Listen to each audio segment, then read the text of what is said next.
200 años después. Los escolares preguntan, los historiadores responden. Biblioteca Bicentenario del Perú.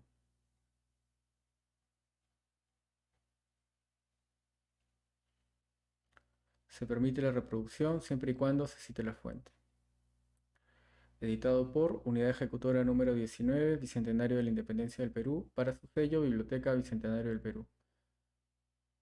Dirección Ejecutiva, Gabriela Perona Z, Coordinación, Unidad de Gestión Cultural y Académica. Ilustración, Diseño y Diagramación, Fátima Ordinola G. Corrección y edición de textos, Odín del Pozo O. Asistencia editorial, Michelle Tapia C. Gestión editorial, Sara Mateo CFM. Primera edición, digital, julio 2020. Contenido. Nuestras banderas. Preguntar quiere decir abrir. Hans Georg Gadamer. Nuestras banderas. Propiciar el diálogo entre la ciudadanía e invitarla a ser parte del cambio que el país reclama a fin de alcanzar ese bienestar con el que todas y todos soñamos es uno de los objetivos del Proyecto Especial Bicentenario de la Independencia del Perú, PEB.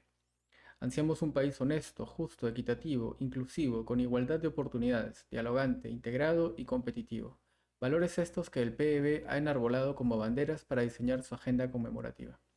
Con la idea de que las y los escolares desarrollen un pensamiento crítico sobre la independencia nacional, un proceso trascendente en nuestra formación como país soberano, decidimos publicar este libro dialogado que parte de las propias inquietudes de esa generación.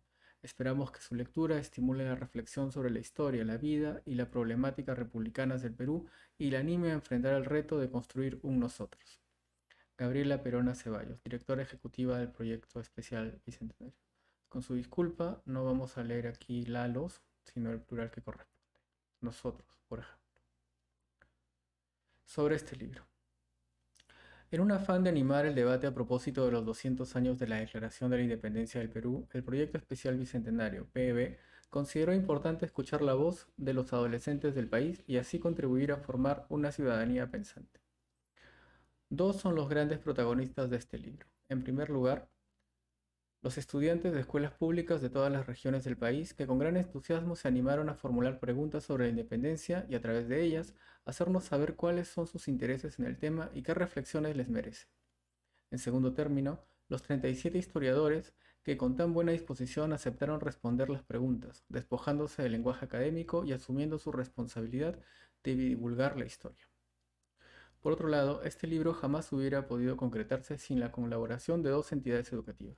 Enseña Perú, una organización que capacita en temas pedagógicos y de liderazgo a docentes y a profesionales de diversas áreas, y la Red Nacional de Colegios de Alto Rendimiento, COAR, del Ministerio de Educación, que atiende a escolares de desempeño sobresaliente y escasos recursos de todas las regiones.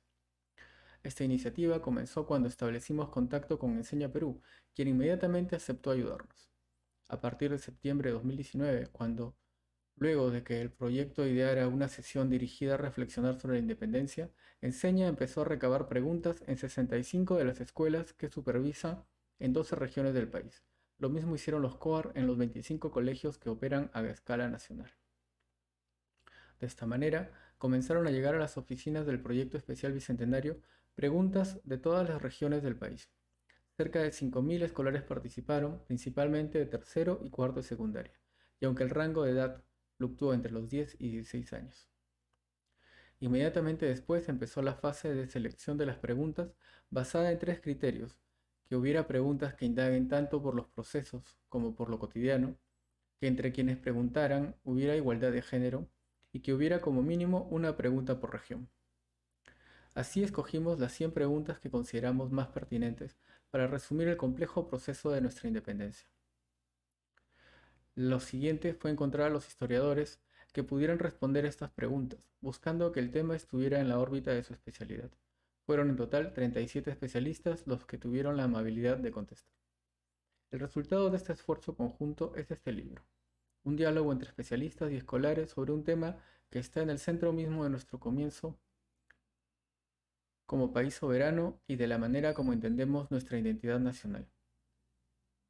La ruptura política del Perú con España y su monarquía luego de casi 300 años de dominio hispano, un intercambio también entre generaciones en el que los alumnos contribuyen con sus preguntas al relato de este proceso histórico y en el que la diversidad de opiniones de los historiadores no hace sino enriquecer el debate sobre este tema.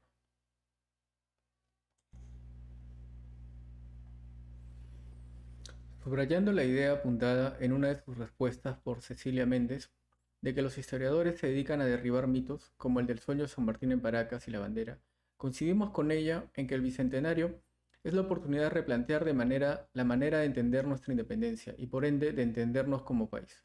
Esperamos que este libro, que acerca la investigación histórica a la escuela, contribuya a lograrlo.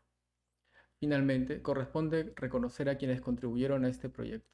En primer término, a todos los escolares que participaron y a los especialistas que respondieron. Asimismo, nuestra gratitud a Enseña Perú, en especial a Carlos Valls y Diego Camacho y a Alessandra Basalo, Andrea Ospina y Grace Solano, quienes desde sus puestos facilitaron el trabajo.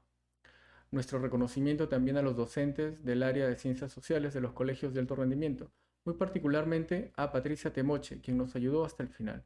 Por último, agradecemos a las escuelas Miguel Grau Seminario y Manuel Escorza en Pucusana por permitirnos realizar un taller piloto en sus aulas, y a Josefina Jiménez, nuestra tallerista y arteeducadora, quien nos facilitó ese contacto.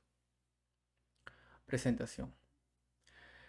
En una conferencia dictada en la Escuela Normal de Lima a fines de 1952, nuestro renombrado historiador Jorge Basadre analizó un tema muy cercano a su corazón: ¿cómo hacer asequible el conocimiento histórico a los miles de escolares del Perú que tanto lo requerían? Con una trayectoria pedagógica impecable, Basadre les recordó a las decenas de maestras que lo escuchaban la necesidad de que los alumnos tomaran conciencia del recorrido del hombre peruano a lo largo del tiempo. Lo más importante era que el profesor y el estudiante analizaran juntos el fascinante camino del Perú como recuerdo, destino y esperanza.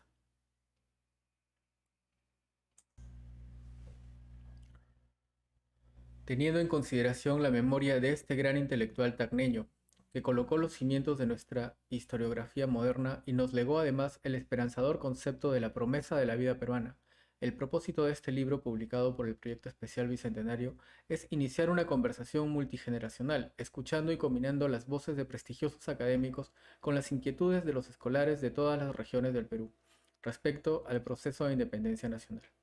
Tal como lo sugirió hace más de medio siglo el maestro Basadre, este volumen, lleno de afirmaciones certeras, pero también de inquietudes, dudas e incluso críticas, surge como una reflexión dialogada en torno al camino recorrido por el Perú para convertirse en la república que hoy somos y cuyos 200 años estamos prestos a celebrar. Hacer un recorrido por el contenido de este magnífico libro, didáctico y además pionero, permite seguirle el rastro al proceso independentista desde varios ángulos. Si se observa la dinámica de las preguntas y respuestas, la independencia peruana se caracterizó por múltiples escenarios y actores, lo que la dota de una riquísima complejidad.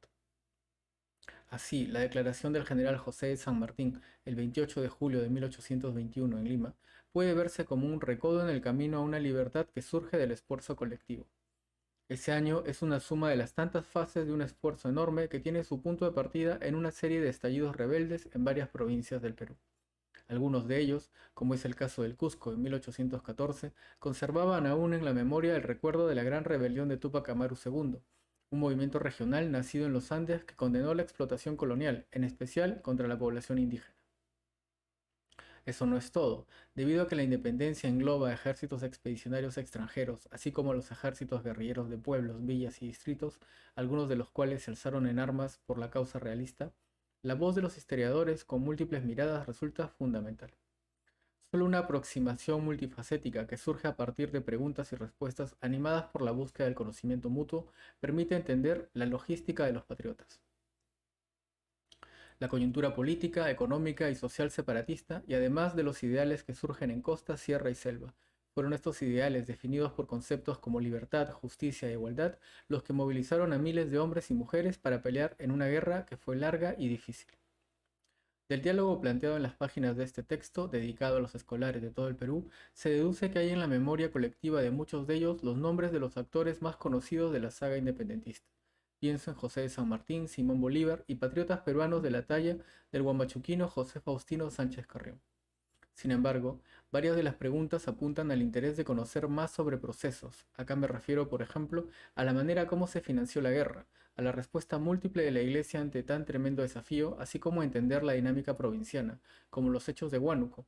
Los huanuqueños enarbolan la figura del Inca para rebelarse contra privilegios políticos y económicos de las élites, en desmedro de criollos, mestizos e indígenas. Queda claro que sin el levantamiento de las provincias, como es el caso de la Sierra Central de naturaleza guerrillera, no se hubiera logrado la victoria final en la batalla de Ayacucho. Cabe recordar, por otro lado, que los resabios de las luchas sociales del siglo XVIII sirvieron de trasfondo en las batallas por la libertad del temprano siglo XIX. El ejemplo de las Toledo, cuyo coraje evitó que una avanzada realista tomara la ciudad de Concepción, o de María Parado de Bellido, que guardó un silencio que le costó la vida, corrobora la participación de las mujeres provincianas en la independencia del Perú. No hay que olvidar que 114 mujeres fueron declaradas patriotas del Perú, entre las que se encontraban también limeñas, que se encargaron de las labores de espionaje y de trasladar cartas e información, una tarea sumamente peligrosa porque era castigada con la muerte. Como bien aparece en las respuestas de los expertos en el tema, las guerras de la independencia pueden ser consideradas como guerras civiles. En efecto, la presencia de montoneros defendiendo la causa patriota, mientras otros hacían lo mismo con la del rey, da cuenta de lo fluctuante de una serie de alianzas que en muchos casos obedecieron a los intereses particulares de cada localidad. De alguna de las respuestas se deduce también que el Perú no le ha dado a los afrodescendientes el reconocimiento que merecen, como se ha ocurrido en otros países de la región. La promesa de la libertad, que evidentemente no fue cumplida en su totalidad, empujó a muchos esclavos a enrolarse en los ejércitos patriotas y a abrazar su causa como la propia. Así la independencia no es un proceso lineal y estuvo llena de luces y de sombras. Y es que a pesar de la promesa de una libertad que se interpretó como sin límites, la persistencia de estructuras coloniales que permitían la explotación de esclavos y siervos indígenas la impidieron. La instalación del primer Congreso Constituyente en 1822 y la promulgación de una constitución republicana refrendada por un parlamento con presencia provinciana marcará un antes y un después en la historia del Perú. Después del triunfo patriota en la batalla de Ayacucho, en la que participaron peruanos, pero también gran colombianos, rioplatenses y una serie de nacionalidades, el ejército realista debió aceptar su derrota y abandonar junto con el virrey y sus autoridades el Perú. La independencia se había logrado y se inaugura la primera república con sus sueños, esperanzas y grandes contradicciones. Carden McEvoy, presidente del Consejo Consultivo del Proyecto Especial Bicentenario.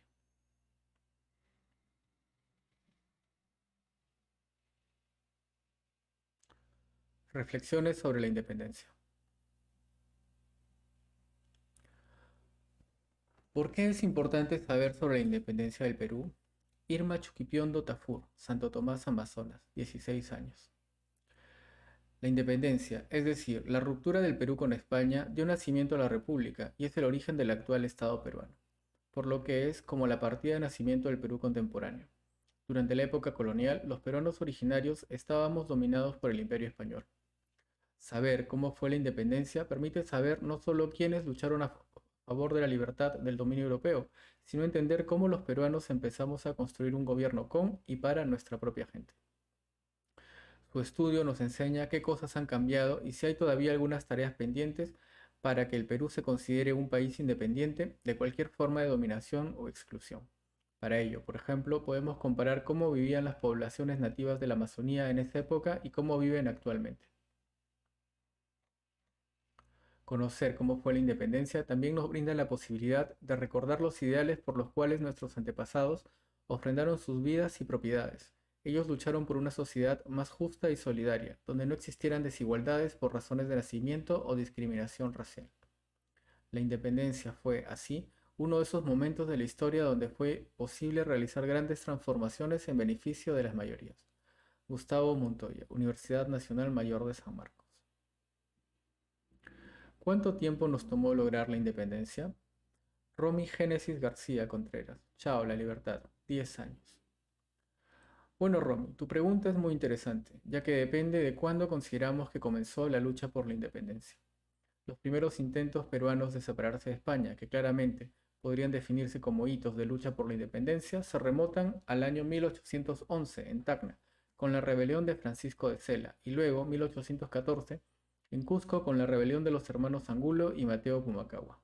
Si contamos desde allí hasta 1826, cuando la última bandera española fue arriada en el fuerte Real Felipe del Callao, donde permaneció un ejército realista que no se rindió hasta ese entonces, estamos hablando de 15 años, largo tiempo sin duda. Otra posibilidad es que fechemos el inicio de la lucha en el desembarco de la expedición libertadora del general José de San Martín en Paracas, en septiembre de 1820. Creo que esto tiene mucho sentido, ya que esa fue la fuerza militar que finalmente logró algunos resultados concretos a favor de la independencia, como la desocupación de Lima por parte de los realistas y el control de casi todo el litoral. En ese caso, la lucha habría tomado 5 años y medio, que tampoco es poco tiempo, es un tiempo corto. Carlos Contreras, Pontificia Universidad Católica del Perú. ¿Cuáles fueron los ideales de la independencia? Johann Tauca Joplak, Santo Tomás, Amazonas, 15 años. Me gusta mucho tu pregunta por su relevancia y actualidad, querido Johann. La independencia debe ser entendida en el contexto de una lucha por la libertad entre una nación todavía en fase de formación y un poder imperial total. Este hecho ha obligado a romper una dependencia económica y política de casi 300 años. Repensar lo que significó la independencia para miles de peruanos implica explorar el imaginario de pueblos y regiones. Muchos de nuestros compatriotas avisoraron una libertad estrechamente unida a la justicia, la igualdad e incluso el reparto de tierras y la prosperidad. Lo anterior era imposible si se mantenían las viejas estructuras de opresión colonial, como el caso de la servidumbre indígena. En este marco, la forja de la ciudadanía fue un ideal fundamental de la independencia. Ella demandaba tomar distancia de un modelo jerárquico y señorial, como fue el traído al Perú por los españoles. El ideal ciudadano aludía a la justicia, pero también al mérito y a la dignidad republicana, nuevo paradigma para el ascenso social de las frágiles clases medias ilustradas. Junto con estos ideales hubo propuestas concretas para un Estado en construcción, entre ellas una constitución política en la que se estipulaba la separación de poderes, los derechos y deberes ciudadanos y la necesidad de que todos los pueblos del Perú recibieran los beneficios de la joven república que se inauguraba. Paralelamente a ello, era fundamental la instauración de un sistema de justicia que posteriormente tendría la labor de aplicar las leyes. Dicho esto, cabe preguntarse qué ideales aún quedan por concretarse a 200 años de haberse declarado la independencia. Carmen McEvoy, University of the South Sewanee, Estados Unidos. ¿Cuáles son las fuentes de información sobre esa época? Rodrigo Sebastián García Trujillo, Chavín de Huántar, Ancash, 12 años. Buena pregunta, Rodrigo. Para comenzar, están los periódicos de la época. Tanto quienes estaban a favor de la independencia como quienes estaban en contra de ella publicaron diarios y gacetas por todo el país con noticias de la guerra. Así, por un lado, tenemos títulos como La Gaceta del Gobierno de Lima Independiente y El Pacificador del Perú, y por otro, La Gaceta del Gobierno Legítimo del Perú y El Depositario. Además, conservamos decretos, panfletos y oficios que las autoridades hacían circular entre la población para ofrecer información y ganar la opinión pública. También tenemos cartas de la época de los personajes que estaban directa o indirectamente involucrados en el conflicto. Como estas últimas son de un carácter más personal, conservan información muy variada y valiosa. La mayoría de estos documentos se encuentran actualmente en los archivos del país, pero muchos también están en la colección documental de la independencia del Perú. Hay mucho por explorar. María Claudia Huerta, Universidad de California, Davis, Estados Unidos. ¿Nos independizaron o nos independizamos? Joseph Carr, Pedro Palacios, Águila, Catac, Ancash, 14 años. Lo primero que tendría que decir es que hubo de ambas cosas, es decir, nos independizaron y a la vez nos independizamos. Como sucede en todo largo proceso social en las que siempre hay fuerzas externas e internas, pero puestas las fuerzas en una balanza diría, para responder a tu pregunta, que más pesaron las fuerzas externas en nuestra independencia. En el frente interno, los peruanos de ese momento estábamos muy divididos en torno a la cuestión de la independencia. Comprensiblemente, creo, abrigábamos muchos temores y dudas. Por eso fue importante y necesaria la acción externa. Las expediciones libertadoras de José de San Martín y Simón Bolívar, al igual que la acción de las fuerzas que, desde España, apoyaban la causa liberal. Desde años antes, en la península ibérica se había desarrollado un movimiento político, el liberalismo, que seguía las ideas de los revolucionarios franceses en materia de derechos de los hombres a la libertad y de las sociedades al autogobierno, es decir, a administrarse por sí mismas sin que nadie las dominara. A través del debate político que se generó en torno a la Constitución de Cádiz y las elecciones que hubo desde 1809, estas ideas penetraron en el Perú e influyeron en crear un ambiente favorable a la independencia. Carlos Contreras, Pontificia Universidad Católica del Perú. ¿El modo en que nuestro país se independizó ha influido en nuestra sociedad actual? Kaylee Analia Yangua, Carhuapoma, 26 de octubre, Piura, 14 años. Sí, en mucho. Primero, las guerras por la independencia en toda Hispanoamérica fueron prolongadas y violentas. Como consecuencia, el sector de la sociedad que salió fortalecido fue el militar. Así, durante las primeras 8 décadas de vida independiente, los gobernantes peruanos fueron casi todos militares. Las guerras se prolongaron a lo largo del siglo XIX en la forma de guerras civiles. No es casual que nuestros héroes y monumentos nacionales tengan un fuerte componente castrense. Por otro lado, los militares siguieron desempeñando un rol político clave en la formación del Estado y el imaginario nacional a lo largo del siglo XX. Quizá, debido a ello, hay una mentalidad proclive a pensar en las Fuerzas Armadas como guardianas del orden y la disciplina en la sociedad. Otra característica que todavía nos marca es que mucho antes de la independencia tuvimos rebeliones regionales de fuerte composición indígena, que fueron aplastadas con mucha violencia. Ello dificultó construir después un movimiento independentista más sólido. Cuando el resto de Hispanoamérica ya se movilizaba por la independencia, recordamos la rebelión de Túpac Amaru II en 1780. Luego se alzaron indígenas, criollos y mestizos en lugares como Tacna, Huánuco y Cusco en la década de 1810. Todas esas rebeliones fueron duramente reprimidas, no solo por autoridades españolas, sino por peruanos que servían en la administración colonial, y que luego terminarían convirtiéndose algunos de ellos en presidentes del Perú. Es decir, los caudillos que fundaron la República no fueron necesariamente quienes habían luchado desde el principio por la independencia, sino aquellos que la combatieron. Esta historia fracturada ha llevado a que no lleguemos a un acuerdo sobre quiénes son nuestros héroes peruanos de la independencia. Ello ha alimentado a su vez la idea de que la independencia vino de afuera. Cecilia Méndez, Universidad de California, Santa Bárbara, Estados Unidos. Si ya somos libres, ¿por qué no podemos ser aún independientes? Marco Aurelio Valdés Guamán, Tambopata, Madre de Dios, 14 años. ¿Libres de qué? ¿Independientes de qué o de quién? Y sobre todo, ¿quién es libre e independiente? José de San Martín proclamaba: somos libres e independientes. El himno nacional dice que somos libres. ¿Cómo se diferenciaban esos términos? La independencia se puede definir más fácilmente que la libertad, pues pocos cuestionarían que somos políticamente autónomos de España desde 1824. Si tu pregunta se refiere a otro tipo de independencia, como la económica, presumo que partes de supuestos de que no somos independientes, porque tras la ruptura con España entramos a depender económicamente de otras potencias, como Inglaterra en el siglo XIX y Estados Unidos en el siglo XX. No obstante, en un mundo interconectado no existe en sentido estricto países independientes económicamente. Las naciones son interdependientes unas de otras. Por ello, el problema quizá no sea tanto la dependencia cuanto su carácter asimétrico, es decir, unos países son más dependientes que otros. Así, valdría la pena pensar el ideal de la independencia de una manera más focalizada. Un sector clave para ello es el campo alimentario, no solo por su importancia nutricional y para la salud, sino por ser también un tema de seguridad. La independencia alimentaria generaría muchas fuentes de trabajo y una mayor valoración de nuestra riqueza agrícola y de quienes la producen. En cuanto a la libertad, el tema es más complejo. Para un esclavo, la libertad iba mucho más allá de la ruptura con España. En otras palabras, ¿qué importancia podía tener este hecho para quien seguía siendo esclavo? La esclavitud africana puede haber terminado, pero no su legado. Hoy hay otras formas de esclavitud, como la trata de personas, y mientras ello sea así, la libertad sigue siendo un tema pendiente. Cecilia Méndez, Universidad de California, Santa Bárbara, Estados Unidos. ¿Por qué seguimos hablando del sueño de San Martín si no es una historia real? Kiara Camila Esteban Magallanes. Arma, Huancavelica, 11 años.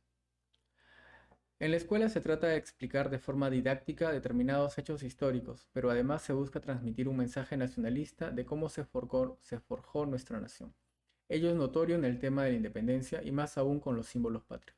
La historia real de cómo se ideó la bandera peruana puede ser poco interesante y aleccionadora. Por ello, a la decisión del libertador argentino se le agrega la fábula de cómo unas aves peruanas, las pariguanas o flamencos, le inspiraron para definir los colores que debía tener el pabellón nacional. Así, la naturaleza de nuestro país participa también como fuente de inspiración en un símbolo patrio tan importante como lo es la bandera.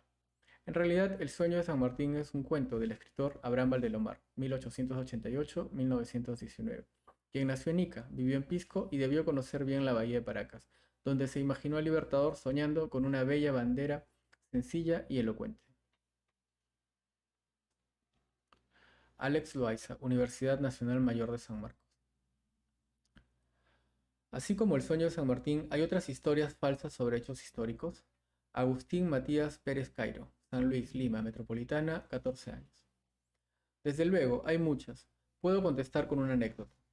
Cuando una sobrina me preguntó qué hacemos los historiadores, le respondí que nos dedicamos a derribar mitos, es decir, historias dadas por ciertas, sean antiguas o recientes, y lo hacemos al amparo de nuevas fuentes o a través de una lectura de las ya conocidas, con un riguroso proceso de investigación. Mucho de lo que tomamos por historia viene de la literatura. Por ejemplo, la imagen común de la sociedad colonial se debe a las tradiciones de Ricardo Palma, que son relatos anecdóticos ficcionalizados. Pero otras veces son los propios historiadores quienes construyen los mitos que luego serán derribados por otros historiadores. Este no es un fenómeno exclusivo del Perú, es parte del proceso de producción de la historia en todas partes. El historiador haitiano Michel Rolf Rillot afirmó, por ejemplo, que la imagen que los estadounidenses tienen de su historia proviene más de las películas de Hollywood que de los libros de historia. La historiadora brasileña Emilia Biotti da Costa dijo a su vez que las verdades de una generación son los mitos de otra. Es decir, las narrativas de la historia no son estables, se reescriben constantemente a la luz de nuevas evidencias. Pero algunos mitos se resisten al tiempo más que otros, como parece ser el del sueño de José de San Martín. Es probable que la popularidad del mito tenga que ver con el hecho de que los peruanos tendemos a concebir nuestra independencia como algo venido de fuera, casi un accidente. Así, la idea de que nuestro símbolo nacional más importante haya nacido del sueño de un caudillo que acababa de llegar para liberarnos, nos pone como pasivos receptores de su nacimiento.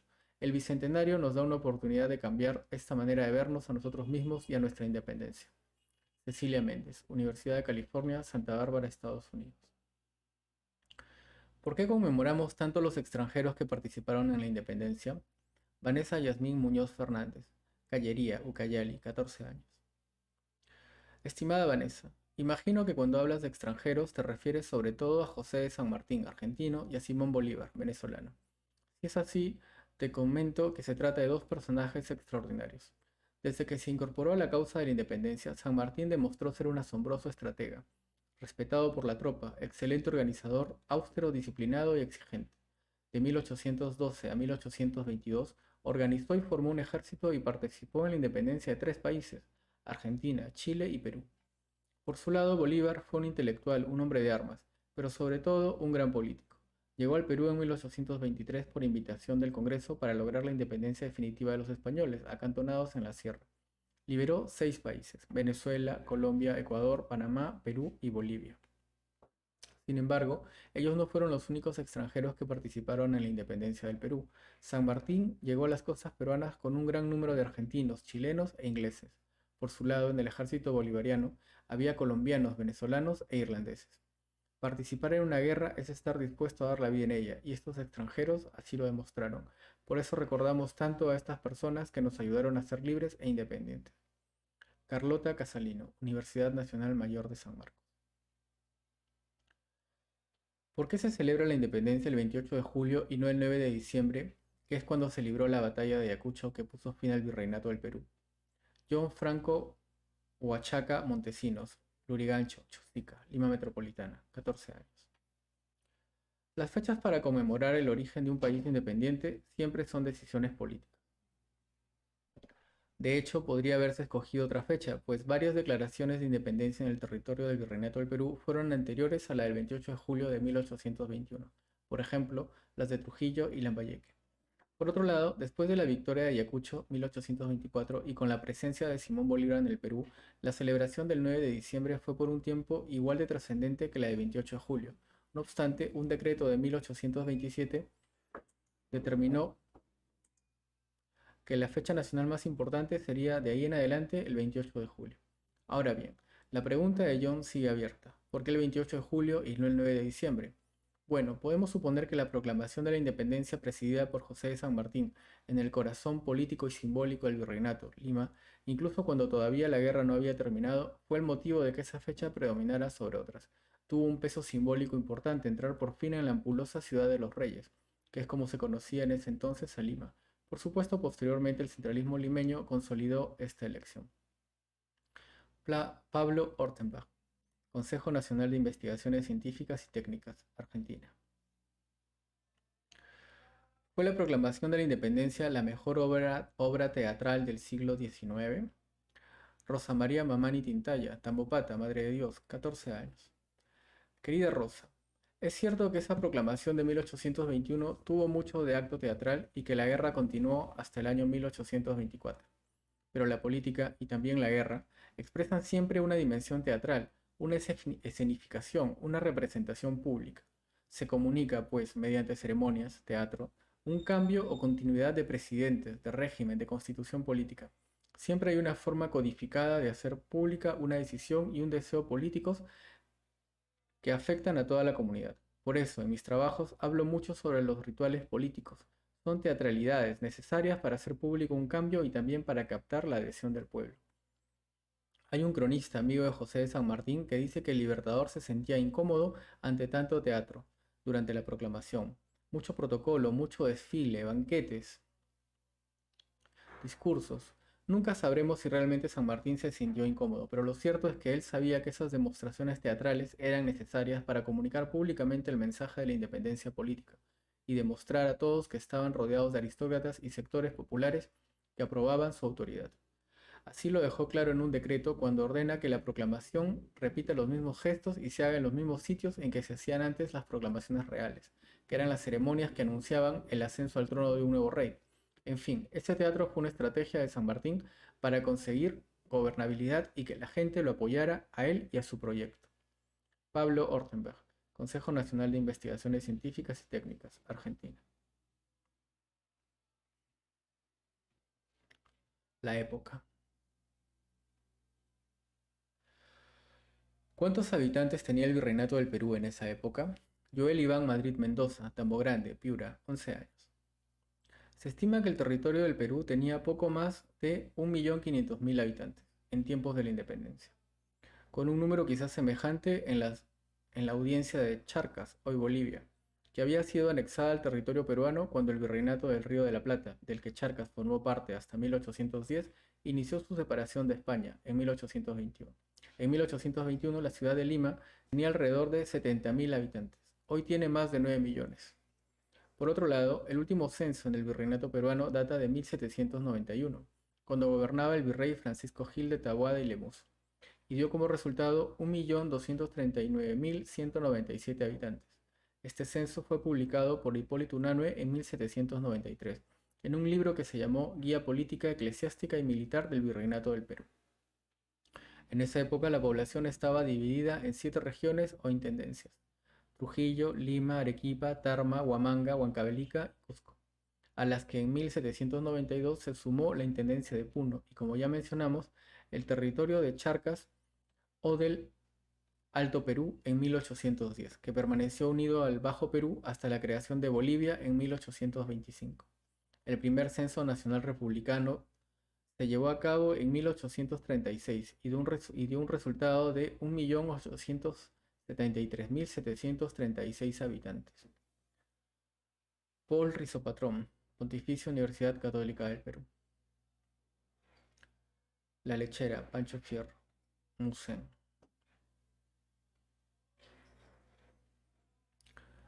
¿Cuál era la principal actividad económica del Perú al comenzar la Guerra de la Independencia? Mía del Pilar Bendezú Loaiza, Nazca, Ica, 15 años. España, con la conquista de México y Perú en 1519 y 1532 respectivamente, se aseguró territorios que estaban llenos de minas de oro y plata. Como consecuencia de una economía de extracción, provocó una terrible alza en los precios de los metales y en los salarios.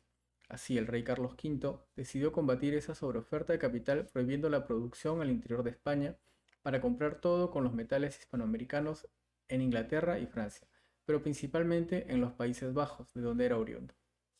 En tal sentido, en España se descuidó el desarrollo productivo de los sectores agropecuarios y de la manufactura textil. En tanto, en Hispanoamérica, todos los sectores económicos fuera de la minería, llámese agrario, textil, ganadero, artesanal, se desarrollaron altamente bajo la batuta de los encomenderos. España no miraba el bien común de sus súbditos en ambas costas del Atlántico y por ello tendió en diferentes oportunidades a perseguir las actividades económicas hispanoamericanas que se alejaban de la minería al igual que en su territorio.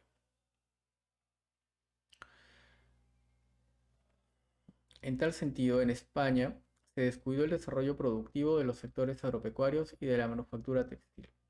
En tanto, en Hispanoamérica todos los sectores económicos fuera de la minería, llámense agrario, textil, ganadero, artesanal, se desarrollaron altamente bajo la batuta de los encomenderos. España no miraba el bien común de sus súbditos en ambas costas del Atlántico. Por ello, tendió en diferentes oportunidades a perseguir las actividades económicas hispanoamericanas que se alejaban de la minería al igual que en su territorio. Sin embargo, la larga crisis del siglo XVII provocada por la despoblación indígena impidió la llegada masiva de metales preciosos a la península ibérica. En tanto, los países donde España acostumbraba a comprar lideraban la economía europea. Desde inicios del siglo XVIII, la nueva dinastía Borbón, a partir de la reflexión de las consecuencias de lo actuado, quiso industrializarse sobre la base de los recursos naturales de Hispanoamérica y convertirse en la proveedora de todo producto manufacturado a sus colonias. Así, decidió destruir la producción interna del virreinato, como antes lo había hecho en la propia España, donde ahora decidió levantarla de las cenizas. El comercio se activó al igual que la minería, pero el resto de los sectores económicos se destruyeron, razón por la cual toda Hispanoamérica reclamó su independencia. Miriam Salas, Pontificia Universidad Católica del Perú. ¿Qué moneda se utilizaba en el Perú en esos tiempos? Yosmel Caurino Ramírez, Chavín de Huántar, Ancash, 14 años. En el tiempo de la independencia, a diferencia de ahora, las monedas eran de oro, de plata o de cobre. En esa época se utilizó, como en la época virreinal y en los años siguientes a la independencia, el peso fuerte de A8, es decir, una moneda de plata doble de cordoncillo cuyo valor era 8 reales. El cordoncillo era un grabado que se hacía en el borde de la moneda para evitar su falsificación o que se la cortara o limara. También circulaba el doblón o moneda de oro, pero esta moneda fuerte solo se empleaba para las grandes transacciones mercantiles. No obstante, durante el protectorado de José de San Martín, la falta de dinero circulante obligó al nuevo Estado republicano a crear el Banco Auxiliar de Papel Moneda, con la intención de reemplazar el dinero fuerte y tener circulante para el comercio interno. San Martín necesitaba dinero para continuar con la guerra, por lo que un grupo vinculado al Consulado de Comercio, una entidad que actuaba como un gremio de comerciantes, junto con la Municipalidad de Lima, citó a unas 50 personas representantes de la élite limeña y diseñaron la organización del banco. Entonces se acuñaron nuevos cuartillos de baja ley o de cobre, y también apareció el papel moneda, el billete, para el comercio internacional. Se acuñó una moneda superior de 10 reales, también surgieron billetes inferiores a los 8 reales para la circulación en el comercio interno. Una tercera moneda fue la de cobre de 1,5 reales, que se utilizaba en provincias. Sin embargo, el banco no tuvo los éxitos esperados debido principalmente a la falsificación y a la emisión excesiva de papel moneda sin el correspondiente respaldo de su valor en metálico. Así, apenas a un mes de la salida de San Martín del gobierno, el banco se cerró. La sociedad limeña estaba acostumbrada al uso de su moneda metálica y no de papel. Cristina Mazzeo, Pontificia Universidad Católica del Perú. 8 reales, 1910. ¿Cómo se difundían las noticias en aquella época? Reina Isabel Calderón Bancayán, 26 de octubre, Piura, 14 años. La monarquía española controló la información, sobre todo desde la década de 1790. Para evitar que los ideales de la Revolución Francesa se expandieran a sus territorios, entonces quedaron prohibidas las lecturas que trataran temas políticos y cuestionaran al rey. No obstante, en los barcos que arribaban a los puertos del Pacífico, viajeros y peruanos que habían estado en el extranjero introducían libros y escritos no permitidos. Algún tiempo después, desde que en España hubo libertad de imprenta, 1810, los periódicos fueron el principal medio de difusión, sobre todo en las ciudades. Como Lima era un importante centro político y de actividad cultural, abundaban los cafés, por ejemplo, en la calle Bodegones, donde tenían lugar tertulias y se concentraban las imprentas. Durante las guerras de independencia, las proclamas, manifiestos impresos, fueron un medio fundamental de propaganda. Desde Chile, José de San Martín hizo llamamientos a los peruanos para que se unieran a la libertad, los cuales se volvieron más frecuentes desde que desembarcó en Pisco, y luego lo haría Simón Bolívar. También lanzaron proclamas los españoles para defender a la monarquía. En la sierra, a veces las proclamas se hicieron en quechua para que fueran entendidas por la población indígena. Ascensión Martínez Riaza, Universidad Complutense de Madrid, España.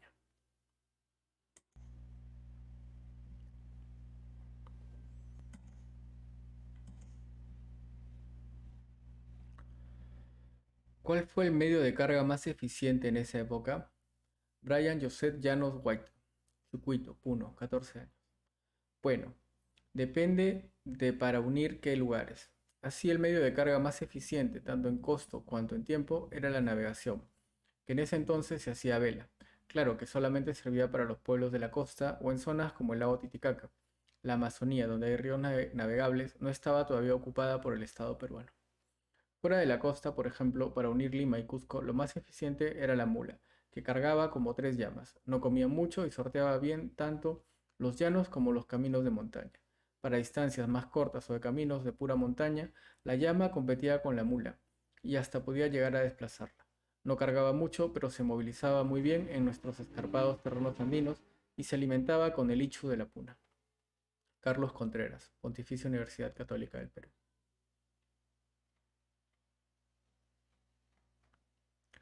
¿Qué se bailaba y qué música se escuchaba en la época de la independencia? Josafat Segura González, San Luis, Lima Metropolitana, 15 años. La música siempre ha tenido una función recreativa, de regocijo, pero demasiadas veces se la ha arrinconado a ese rol. Así, es muy importante también tomar en cuenta la dimensión social de lo sonoro, de lo musical, lo que abre un abanico de situaciones muy diversas. En la época de la emancipación, la música tuvo una función social en todas las manifestaciones promocionadas por los actores políticos o militares, a menudo los mismos, que en esos tiempos querían por medio de eventos ostentar una presencia, un poder ahora republicano con sus rituales propios. En los desfiles o en actividades oficiales se tocaba música para dar solemnidad e impactar al público. Las loas, los himnos, las marchas militares cumplieron un papel muy importante en este contexto. Como casi siempre en los momentos de crisis, los sectores sociales populares o de la élite crearon e interpretaron canciones de fuerte contenido político.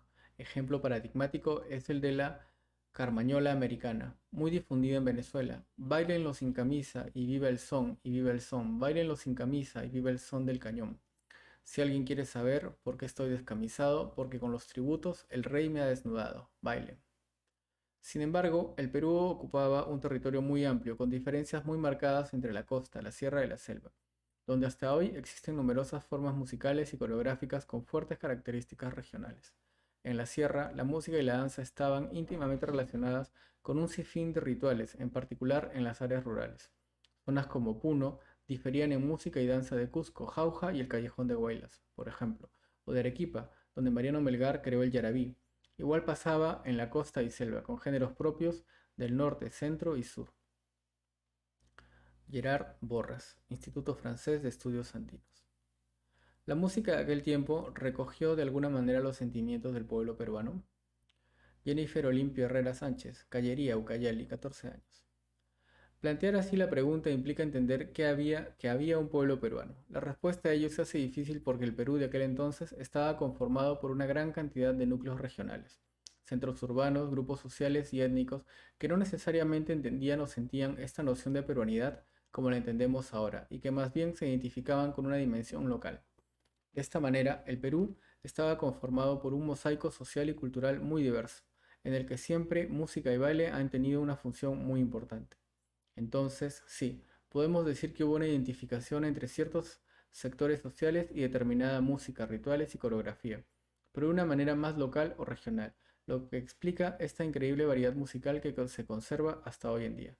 Sin embargo, ello no significa que necesariamente los sentimientos expresados en canciones, rituales y bailes tuvieran una relación inmediata con los acontecimientos que se vivían en un espacio sacudido entre la monarquía y la república. Gerard Borras, Instituto Francés de Estudios Andinos. ¿Podía una pareja de español, española y peruano, peruana contraer matrimonio en esos tiempos de guerra? Gianfranco Rubén Zambrano Sangama, Moyobamba, San Martín, 14 años. Una pareja formada por español peninsular nacido en España y criolla, mestiza, india o mulata nacidas en el Perú sí podía contraer matrimonio en esos años. Lo mismo si la mujer era española y el hombre nació en el Perú, lo que fue menos frecuente. No había ningún impedimento más allá de los prejuicios de clase o de raza. Los peninsulares siempre se casaban con gente nacida aquí, desde los tiempos de la conquista hasta los de la independencia. Sin embargo, durante el protectorado de José de San Martín y durante los años en que gobernó Simón Bolívar, se desconfió de los nacidos en España por su supuesta lealtad al sistema colonial. A muchos se les persiguió y exilió. En estas circunstancias, varios trataron de quedarse contrayendo matrimonio y formando familia en el Perú, para así conservar los bienes que las nuevas autoridades amenazaban con incautarles. Ese fue el caso de numerosos comerciantes ricos, como Martín de Osambela, dueño de la famosa casa que lleva su nombre en Lima, que se casó con Mariana Dureta con esa finalidad. De poco le valió, pues en 1824 tuvo que refugiarse en la fortaleza del Real Felipe en el Callao, junto con más de 7.000 personas temerosas de Bolívar, la mayor parte de las cuales, Osambela incluido, murió a causa de las epidemias durante el asedio del puerto que se extendió hasta enero de 1826. Paul Rizopatrón, Pontificia Universidad Católica del Perú. ¿Cómo hacían las personas para identificarse en esa época? En esa época no había DNI. Si en esa época no había DNI. Pamela Evelyn Quispe Villalba, Chongos Bajo, Junín, 14 años. Estimada Pamela, la costumbre de estar identificados y saber quién era quién venía de la colonia. En ese entonces las parroquias llevaban un registro de todas las personas que estaban bajo su jurisdicción. Esto servía para saber cuántos feligreses había en cada parroquia, pero también, en el caso de la población indígena, cuántos debían tributar.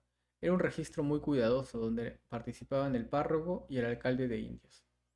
A fines de la colonia, el registro de parroquianos y tributarios se amplió a una nueva función: dar cuenta de quiénes debían votar. Esto sucedió a partir de 1812, cuando fue necesario organizar elecciones para elegir a los diputados provinciales y a los ayuntamientos constitucionales, según lo establecido en la Constitución de Cádiz. En aquellos años se volvió a encargar a los curas esta misión. Debían actualizar sus registros parroquiales y sobre esa base elaborar un censo de población donde debía indicarse con mucha claridad quiénes tenían derecho al voto. Lo que hacían los curas era clavar en las puertas de las parroquias la lista que tenían en su registro, y luego la población tenía que comprobar con su nombre que su nombre estuviera allí. Si no lo estaba, el párroco debía corregirlo. Una vez que esa información estaba verificada, se procedía a entregar a los ciudadanos electores un boleto que debían presentar al momento de ir a votar. Por cierto, el documento nacional de identidad DNI que hoy utilizamos recién se creó en 1998. Carlota Casalino, Universidad Nacional Mayor de San Marcos. ¿Por qué el Virreinato del Perú era el lugar donde había más tropas realistas? Álvaro Briones Inga, Mi Perú, Callao, 12 años. Hasta el arribo del general José de San Martín en 1820, el poder militar de los realistas estaba concentrado en el Alto Perú, en el Alto y Bajo Perú, actualmente territorios de Bolivia y Perú respectivamente. Ambas áreas, sometidas al virrey con sede en Lima, se encontraban entre las zonas de América del Sur más densamente pobladas. En ellas, los intentos por cuestionar el poder del monarca español habían fracasado, tanto por la debilidad y división entre los independentistas, como por la fuerte defensa que nobles y poderosos locales brindaron al rey a cambio de honores y recompensas. Las autoridades virreinales y estos grupos lograron, hasta antes de la independencia, construir una sólida alianza que les permitió erigir un ejército formado, ya sea mediante la persuasión o la fuerza, por más de 25.000 combatientes distribuidos a lo largo de esos territorios. David Velázquez, Universidad Nacional Mayor de San Marcos.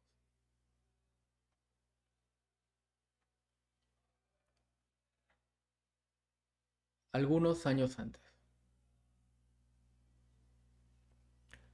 ¿Influyeron las reformas borbónicas en la independencia? Denis Aldair Anastasio Sandoval, 26 de octubre, Piura, 14 años. No de forma directa.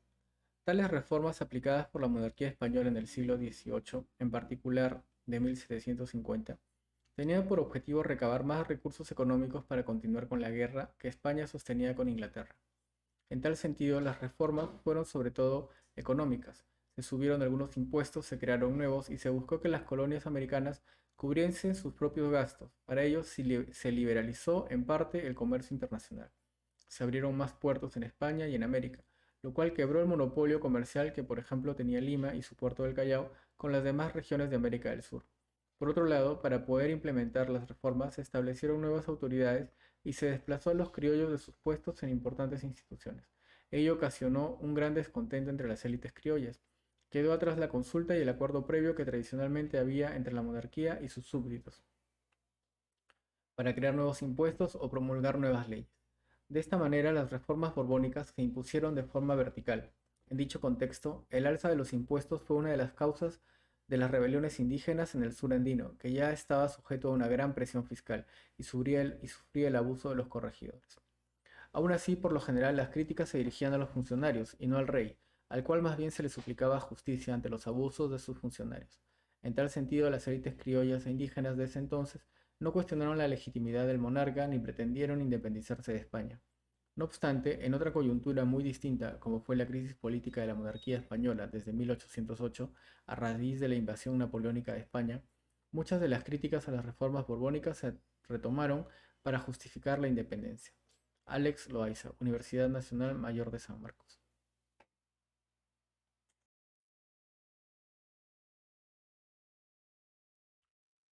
Contribuyeron los jesuitas con ideas de independencia antes de ser expulsados del Perú. Miluska Ángela Güemes Luyo, Lurigancho, Chosica, Lima Metropolitana, 14. No, pero de manera indirecta sí. Tras lo ocurrido, la expulsión de la Compañía de Jesús de los territorios de América en 1767 fue motivo de muchas críticas en el virreinato peruano. Allí surgió un germen para luego cuestionar otras medidas de la monarquía hispana. Por otro lado, algunas críticas de los propios jesuitas sobre la manera como la corona ejercía su dominio en América fueron esenciales para los cuestionamientos que hubo después. En esa línea, entre los jesuitas expulsados del Perú sobresale una figura emblemática, el arequipeño Juan Pablo Vizcardo y Guzmán, Arequipa, 1748, Londres, 1798, quien, en su carta dirigida a los españoles americanos, 1791, impresa en francés, exhortó a rebelarse contra el régimen colonial español. Este escrito, que invitaba al separatismo y la revolución, tuvo un gran impacto en su tiempo, y en personajes como el político y militar venezolano Francisco de Miranda. En sus años de exilio en Europa, Vizcardo y Guzmán trató de convencer a Inglaterra de comprometerse con la independencia de Hispanoamérica. Fernando Armas, Universidad del Pacífico. ¿Influyeron las revoluciones de Estados Unidos y Francia en la independencia del Perú? Juliana Jacqueline Arapa, Itme, Chucuito Puno, 14 años. La independencia de Estados Unidos en 1776 y la Revolución Francesa de 1789 formaron parte de una era de revoluciones que estallaron entre fines del siglo XVIII y las primeras décadas del siglo XIX.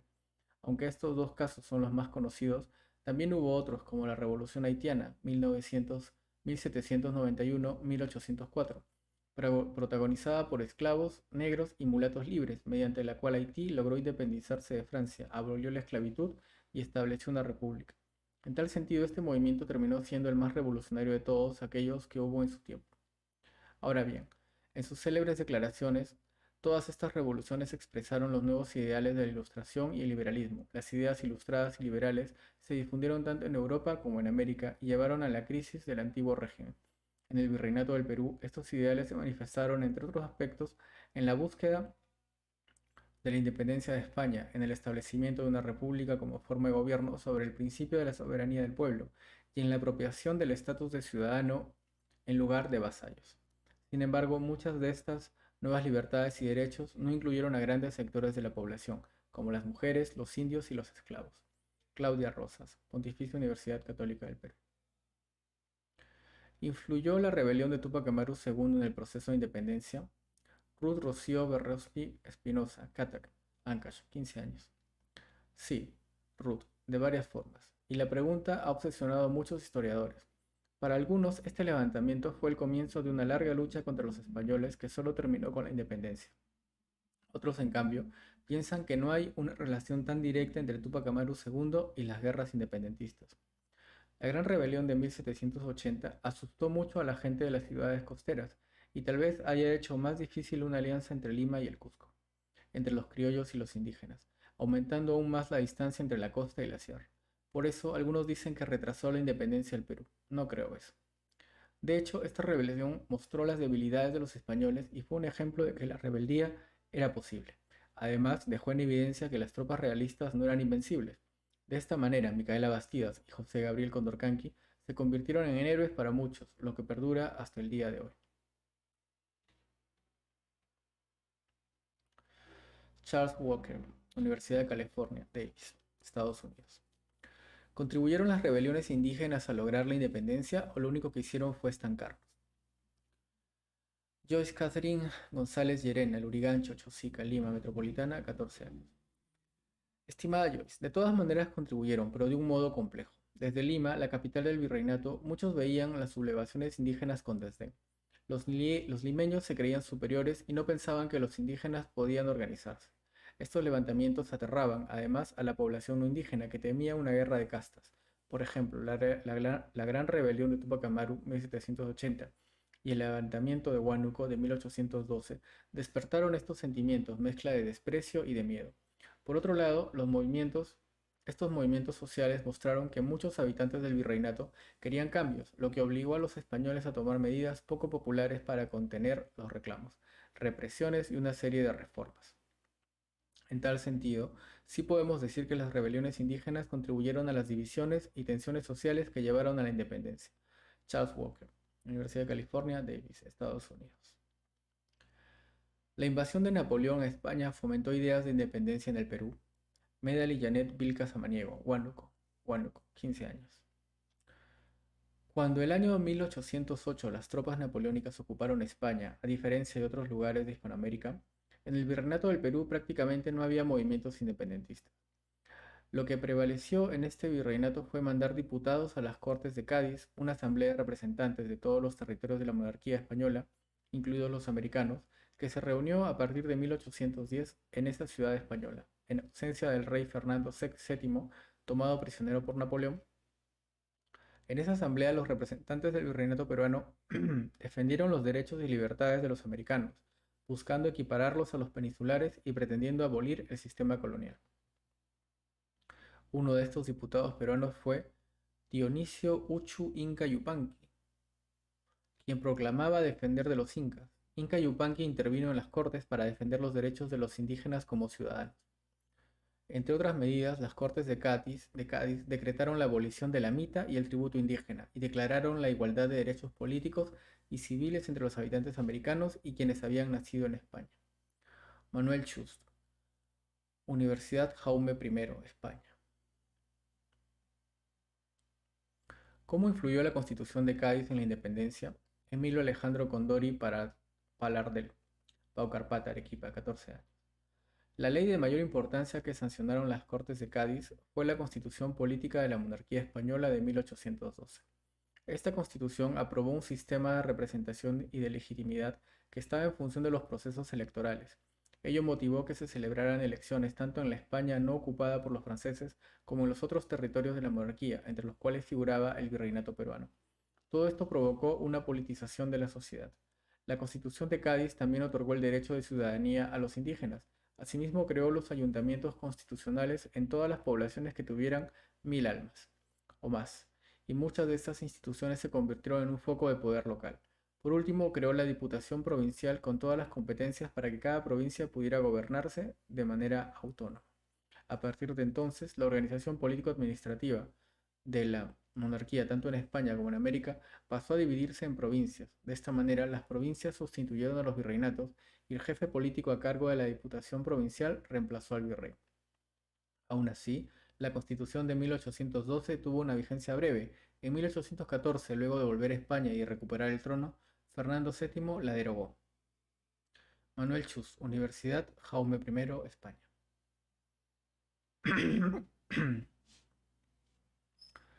¿Hubo algún vínculo entre la rebelión de Huánuco y la independencia? Angie Albornoz Godoy, Huánuco, 14 años.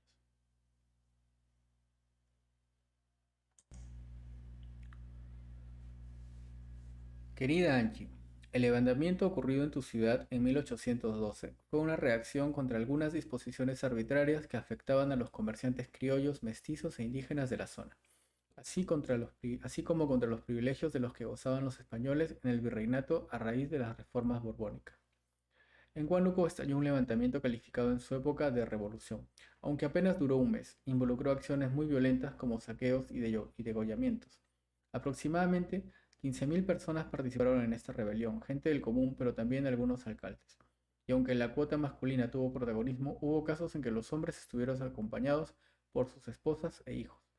Para convencer a la masa de que se uniera al levantamiento, los sublevados enarbolaron el discurso del regreso del Inca, a quien se le asociaba con un mejor gobierno y que también se empleó en algunas rebeliones del siglo XVIII. Esto es muy interesante porque demuestra la existencia de una cultura política activa y propia entre la población andina. Asimismo, como en otras partes de América Hispana, en Huánuco se instaló una junta de gobierno, es decir, un gobierno provisional. Hay que recordar que esta rebelión estalló en medio de la crisis de la monarquía española provocada por la invasión francesa a España. Tanto la rebelión como la Junta de Huánuco demuestran que el proceso de independencia se activó en las provincias del Virreinato peruano desde antes de la llegada de las corrientes libertadoras de José de San Martín y Simón Bolívar, por lo que la independencia del Perú no vino solo desde el exterior. Marisa Bazán, Universidad de Lima. La rebelión de los hermanos Angulo fue un antecedente de la independencia.